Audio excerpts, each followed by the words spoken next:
just going to share some information. This is the board of directors of the Women's Rights Association in Tehran in 1923 to 1933.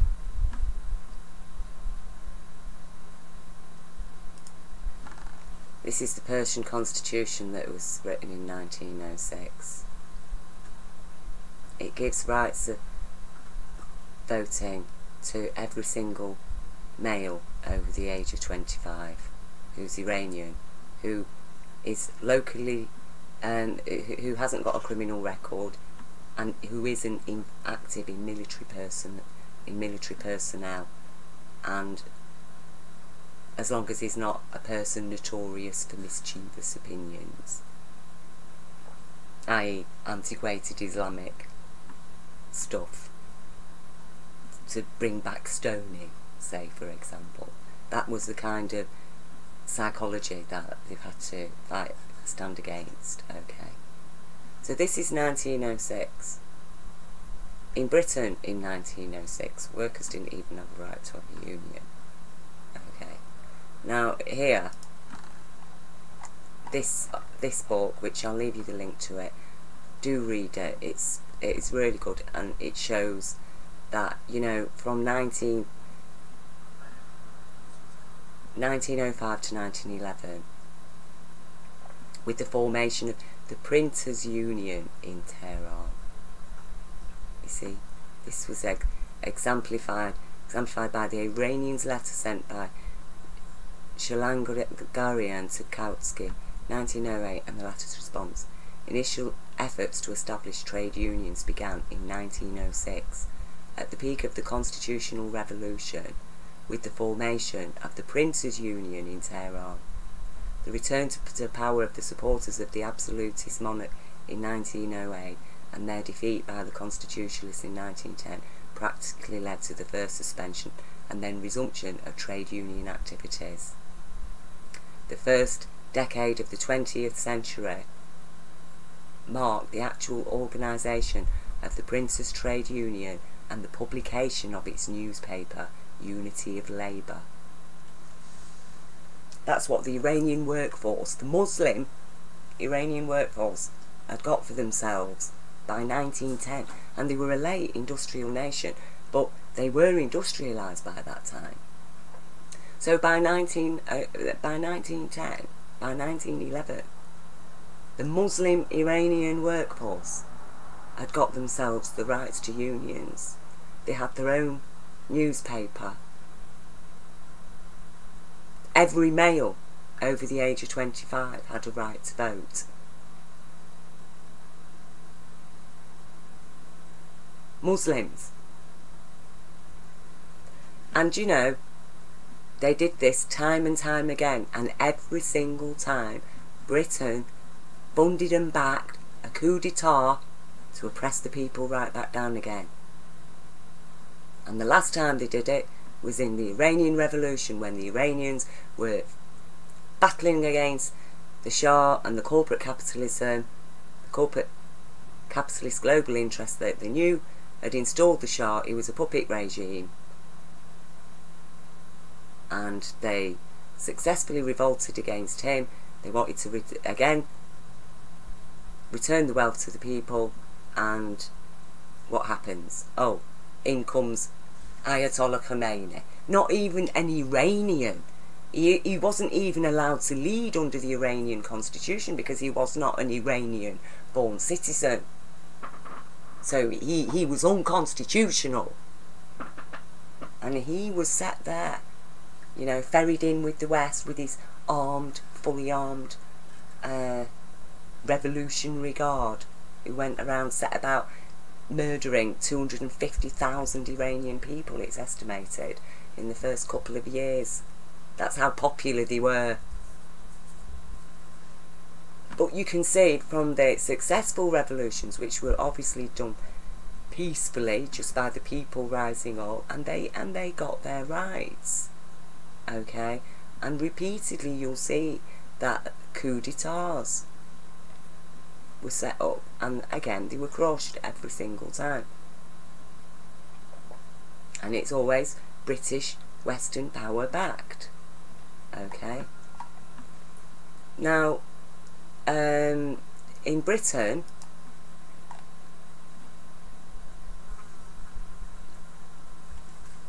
ordinary members of the public were not allowed to vote.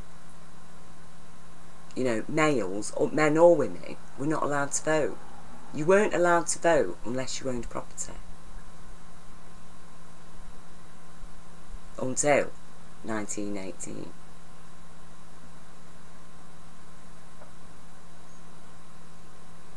And women weren't allowed to vote.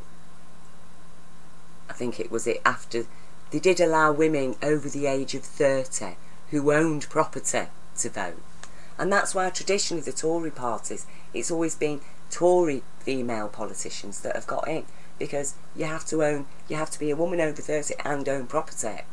And there weren't many women owning property anyway. Because a married woman, all her property belonged to her husband. It was only widows that would actually own property.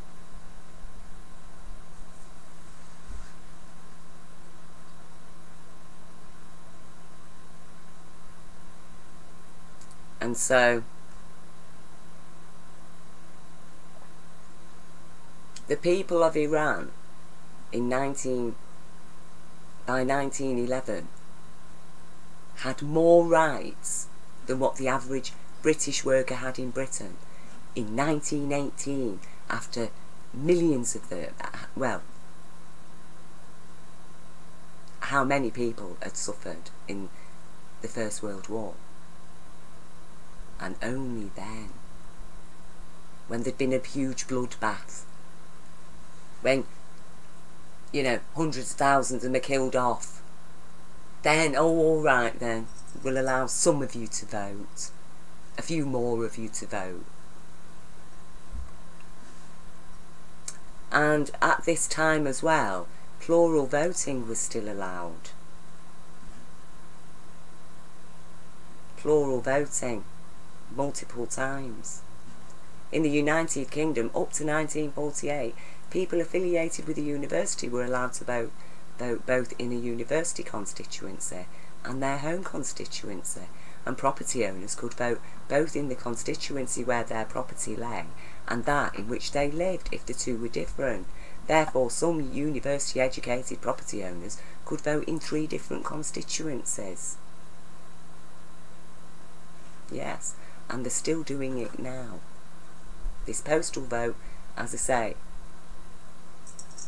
it is a very, very serious matter, because this was traditionally their right, and secretly and covertly now they continue with what they think is their right. If I own a property in 3 different places, I should have 3 rights to vote, and just because they've banned it doesn't mean to say, well, we've got opportunity to do it, let's do it, because it's our right, really.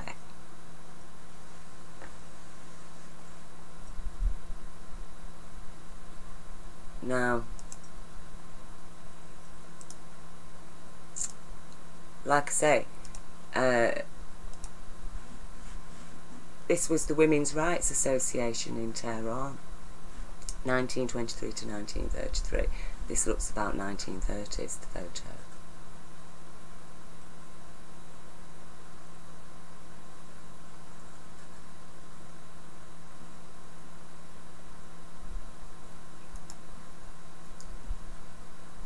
What was Britain like?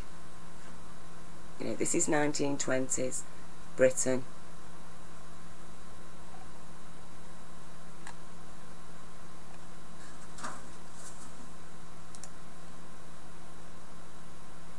It's about 1950s Britain.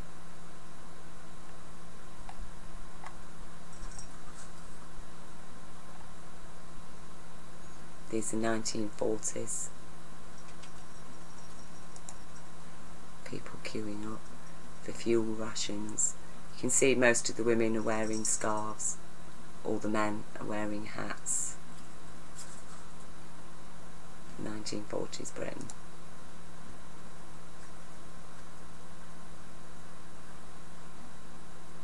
You know. and then this is 1940s, this is 1950s Tehran, this is 1940s Iran.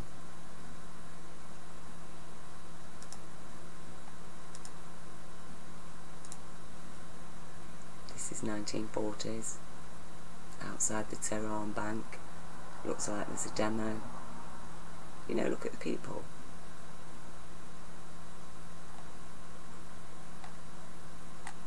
The human struggle for our rights to live with dignity and respect and receive a fair wage for a fair day's work and own property and run private businesses, you know, and have the state provide and uphold humane laws that protect our human rights and don't allow us to become slaves in poverty, existing in abject poverty with no rights.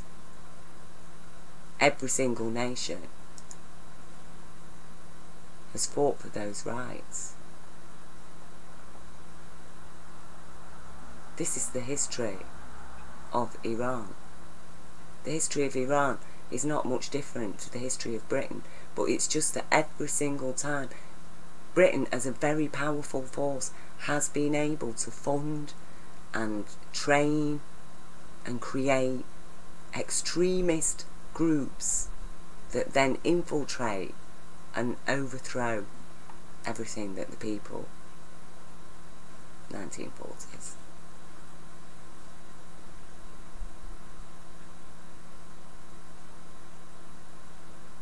Look at the people. Do they look any different to us? If I said to you that was 1940s America,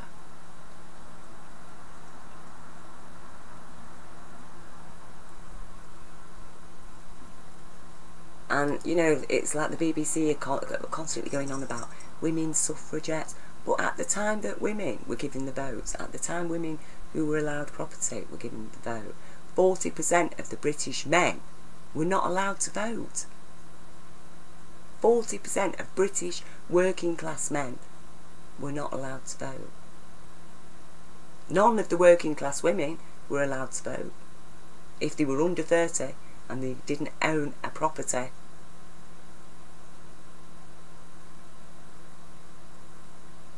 And so it means that in Britain there's a history of rich women having more rights than even a poor man, and definitely double the rights of a poor woman. And that's why we've got this, what I call a bitch psychology operating within British politics. It's been there for a long time. A snob, judgmental,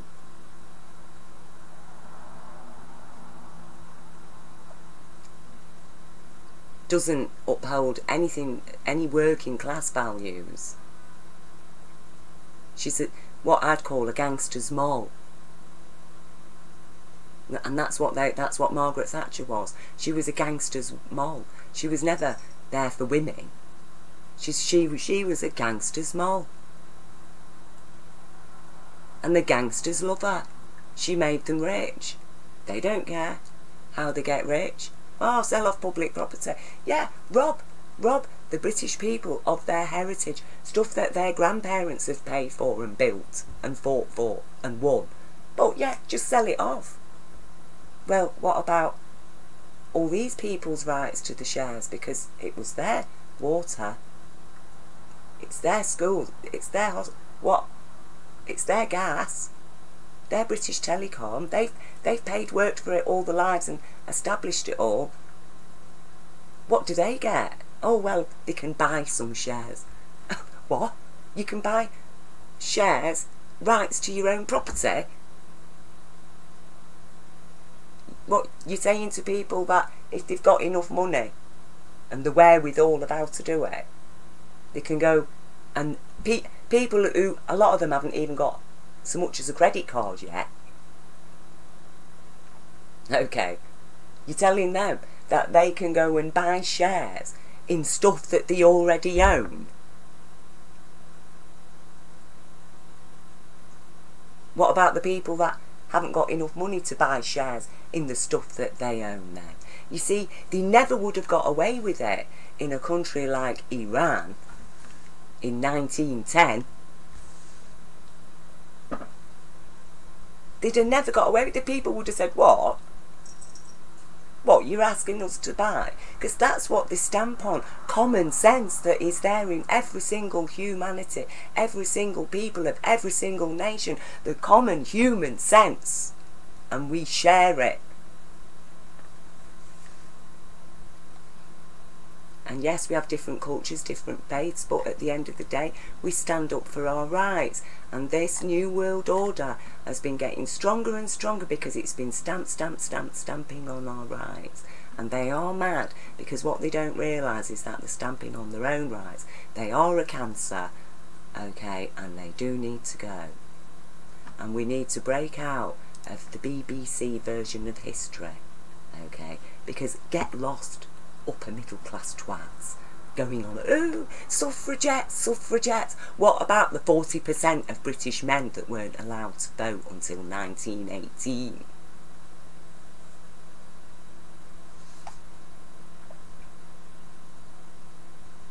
And then we find out now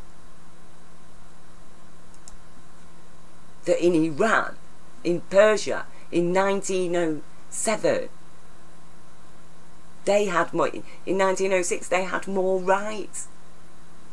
Every man in Persia had a right to vote over the age of 25, regardless of whether they owned property or not. And they were only allowed to vote, have one vote. Oh, but in Britain, oh, it's all right. You can have plural votes up until 1948. Seriously, who was backward here? Who's backward? And who has been stamping on the forward to make sure that the British people stay backward? And even it took us another World War, didn't it? Another how many? Hundreds of thousands British people dead and maimed before we finally get the right to vote. Till it's suffrage is universal.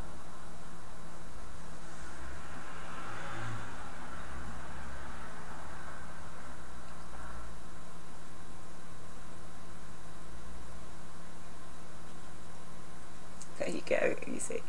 Before the Electoral Act of 1968-69, local government elections in Northern Ireland allowed owners of businesses to cast more than one vote.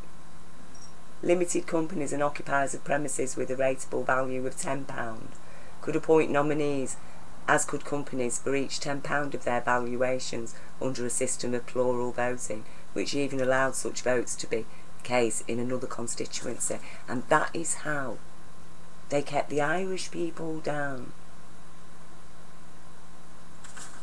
Because it basically meant that Irish people's votes, for every one vote that they vote, these companies can make how many votes? And always it's because the people are kept confused. They're always fed a false bogeyman to be scared of. Oh, look over there. While I put my hands in your drawers and cupboards and see what I can pull out and slip into my pockets.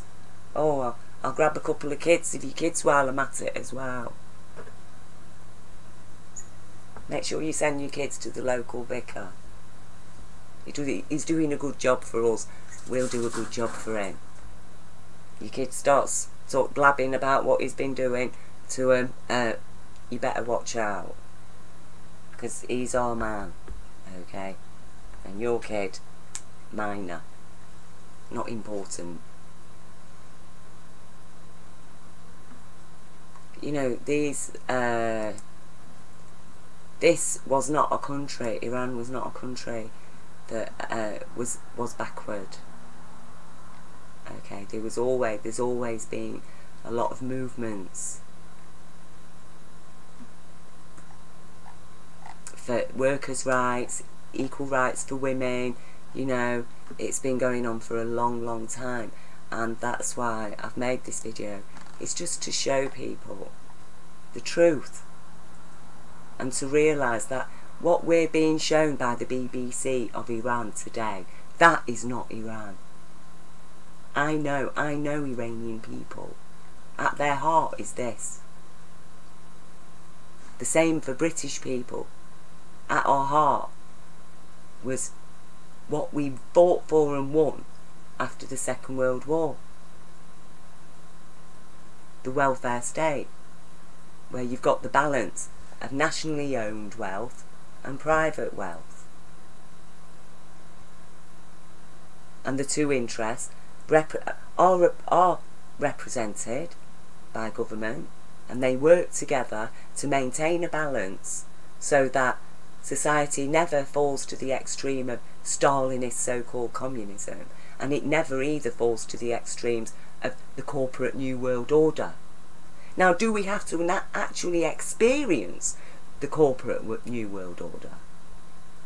Because I tell you, if we are going to accept that, it's very unlikely we'll ever get out of it, because they will continue with their plan, and their plan is totally crazy, and they will, they will destroy our planet. They will themselves become extinct. It is a plan of madness, you see, but they are mad people. But unfortunately, they've been putting themselves in power over and over again, because the greedy people, they're rapists, they're criminals. And this is what humanity needs to stand up and fight. Stand up for our rights against the rights of criminals. So we stand up for the law. It's no good attacking the criminals. Or what we need to do is demand that the law is established to protect us from the criminals, and to arrest the criminals and incarcerate the ones who are an actual threat or who have committed very serious crimes against humanity. Sexual abuse of children is a crime against humanity. And this is why we in Britain need now to stop this, to get away from this present power that is just ramming this antiquated Islamic crap down people's throats.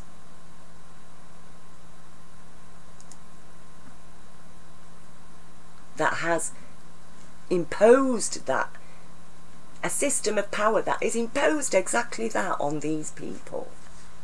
And now they're using those people to justify imposing hatred and division on us, to drive us to civil war with people who are what? Our brothers and sisters. And it's xenophobia when people start getting suspicious of innocent people just on the fact that they're a Muslim or a Jew or a Christian.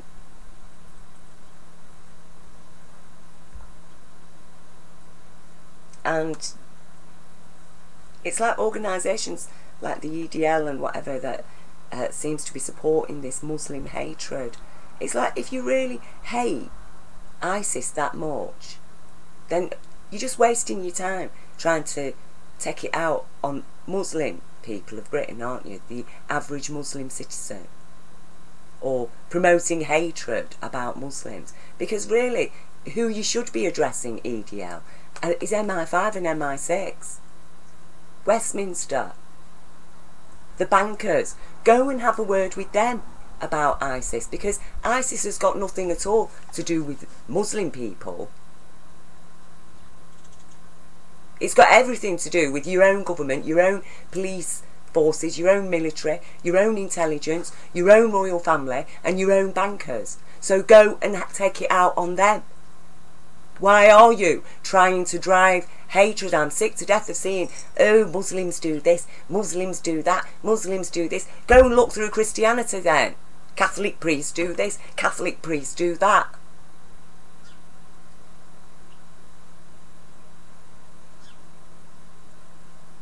I'm sick of it.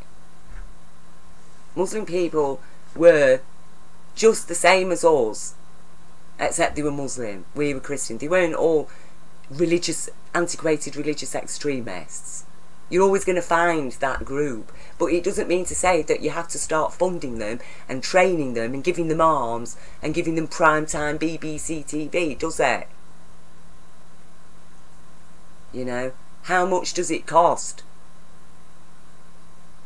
to create such havoc in the world that a liberated nation like Iraq, liberated with depleted uranium, can be now witnessing its teenage youth being beheaded on the street by ISIS because they were watching football or listening to rock music? That is the level of disgusting level that this country has brought to Iraq. Iraq, just like Iran, okay, go and check out the history of the workers' rights that people had got there. And how they were again, coup d'etat, organised by Britain, install their puppet leaders, like Saddam Hussein, and then use him to justify going into Iraq, killing all the people and doing that to them. And I do not understand how any single British person can say a single thing against Muslims after what this country's done to countries like Iran, countries like Iraq, where the people were absolutely with us. They were fighting for the same rights as us. I tell you, all this extremism needs to end. We need love.